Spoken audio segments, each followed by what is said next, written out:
समायना रमायना मिथिंगानि महरजों साग्लोबना थानाय सा हाजोआरि जायगा बे जायगानि मुङानो जाबाय राइन' इक' रिसर्ट। बे जायगाया उदालगुरि जिल्लानि खैराजाहार साहा ओनसोलाव दं। बे जायगाया मोनसे ओरैबायदि समायना जाय बे जायगायाव दावबायनो एबा बेरायनो थाङो गोसोखौ गोजोन सुदेम मोननो हायो। बे समाव राइन' इक' रिसर्टनि सामलायगिरि बिथां अजित बसुमतारिया खौरांगिरिनि सिगाङाव मा फोरमायदों? बड'लेण्ड बुब्लिनिसिम जों राइन' इक' रिसर्टनि जानानै जोबोद साबायखर बावहरनाय थाबाय।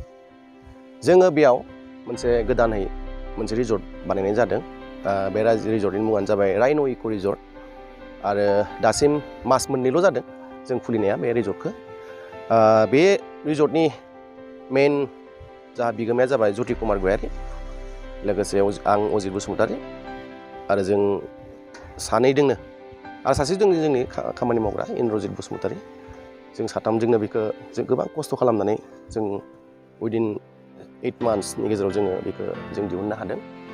गोबां हाग्रा बंग्रा दंमोन बेयाव, मैदेर, मै, अमा, हाग्रानि अमा बेफोरबायदि गोबां दंमोन आरो जों गोबां फेस खालामनो गोनां जादों गोबां समाव। थेवब्लाबो जोङो बेखौ हाग्राखौ एवजोबनानै जोङो दिहुनबाय, जों खामानि मावबाय। दासिम जोंनियाव बे रिजर्टआव गोबां मानसि फैयो आरो थानायनि थाखाय जोंहा जिहेतु जों एसेब्लाबो जों मोनथाम जों कटेजखौ बानायनानै दिहुनबाय आरो लोगोसे जोंनियाव टेन्ट एभेलेबेल दङ आरो बे कटेजाव थानो थाखाय दिनै आसामनि ओनसोलनिफ्राय गोबां मानसिफ्रा फैयो, गुवाहाटि, तेजपुर बेबायदिनिफ्राय फैयो। लोगोसे क'क्राझार, चिरां, बाक्सा, उदालगुरि गोबाङानो बेयाव फैयो, हर थाफैयो आरो थाफैनानै मोनसे साइलेन्ट परिस्थितिखौ बिथांमोना अनुभब खालामो आरो प्राकृतिक जिथु सौन्दर्य बेखौ बिथांमोना नुनानै गोबां रंजानाय मोनो आरो गोजोननाय मोनो आरो जानाय लोंनाय खेथ्रआवबो बिथांमोना गोबां मोजां मोनो। जों थलुवा खायद' जोङो बानायो, माने लकेल जों बर' हारिया जिखौ जायो जों बेखौनो बानायो आरो चाइनिस आइटेमबो मोनो, नोंथांमोना मोननो हागोन, जि लुबैयो बेखौनो बिबानो जाबाय, जों होनो हायो। बेवहाय आङो दिनै नट अनलि आसाम, आङो बिटिआरनि थागिबिफोरखौ नोंथांमोननि बे निउसनि गेजेरजों आं फोरमायदों जे बुंनो नागिरदों जे नोंथांमोना बे जोंनि राइन' इक' रिजर्टआव मालाबाफोर सम लानानै फैदो, हर थाफैदो आरो ओंखाम बाथिसेखौ नोंथांमोना जाफैदो, अब्लाना नोंथांमोना निस्सय गोजोननायखौ मोनगोन, रंजानायखौ मोनगोन आरो मिथिंगानि जिथु समायना बे समायनाखौ नोंथांमोना नुनो मोनगोन। लोगोसे हाग्रानि जि जिब जुनार, मैदेर, मोसा, मैथेन बा मै, अमा, जायखिजाया आरो हर्नबिल, दावराय बेफोरखौ नोंथांमोना नुनो मोनगोन। बेवहाय नोंथांमोना फैनो नाजादो। लोगोसे जोंनियाव एक्टिभिटिस दङ, गेलेनो हानाय एडभेन्सारनि बुस्थुफोर दङ, जिप लाइन दङ, बार्मा ब्रिज, कामान्डनिया आरो आर्सारि, साइक्लिं, ट्रेकिं, हाइकिं, जिप साफारि बेफोरखौ जों बेबस्था खालामबाय थादों, जागोन। आरो साननैसोनि उनाव जोङो बेयाव मोनसे सुइमिं पुलबो बानायनायनि मोनसे टारगेट जोङो प्रजेक्ट लाखाबाय।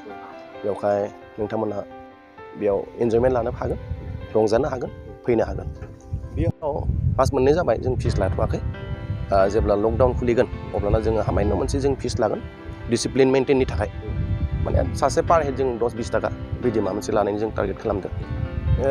जोङो एक्सुवेलि जों जेब्ला टेनजिं बड'सा सारनि बेयाव जिथु ट्रि हाउस दङ, बे ट्रि हाउसखौबो जोंनो बानायदोंमोन ज्योति कुमार गयारि, टेनजिं बड'सा सार आरो लोगोसे आंबो दंमोन। बेनिफ्राय बेयावनो जोंहा मोनसे साननाय फैदों जे गोबां फरेनारफोर फैयो बेयाव, बाहेरनिफ्राय पर्यटकफोर फैयो, नायफैयो, थाफैयो।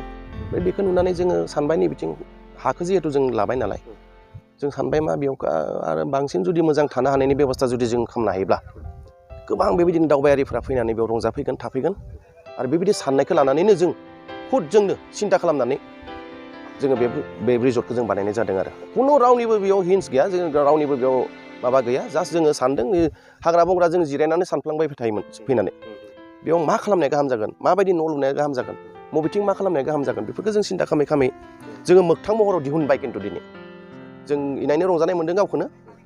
दिनै ज्योति कुमार गयारि बिथाङा गोबां खस्थ' खालामग्रा मानसि, गोबां गोरों मानसि आरो बिथांनि बे नाजानायजों, जोंनि नाजानायजों जोङो बेखौ दिहुननो हादों। नैबे जों जिथु राइन' इक' रिजर्टआव कटेज जिथु जों बानायदों, कटेजाव जोङो पार हेड नङा, जोङो पार नाइट जों लायो। पार नाइटआ जाबाय 3000, कमप्लिमेन्टारि अनलि ब्रेकफास्ट आरो नोंथांमोना सानफुनि ओंखाम मोनानि ओंखामखौ बायनानै जानांगोन आरो बाखि टेन्ट जिथु दोङो टेन्टआ फेमिलि टेन्ट दोङो बेखौ जोङो 2500 लायो 2500 बेनिफ्राय कापोल टेन्ट दोङो बेखौ जोङो 2000 लायो बेनिफ्राय नोंथांमोना फैनो हागोन जोंनि कन्टेक्ट नाम्बारखौ नोंथांमोना लानो हागोन आरो नैबे नोंथांमोननि बे जिथु चेनेल बेनि गेजेरजों जोङो जोंनि कन्टेक्ट नाम्बारखौ जों हरगोन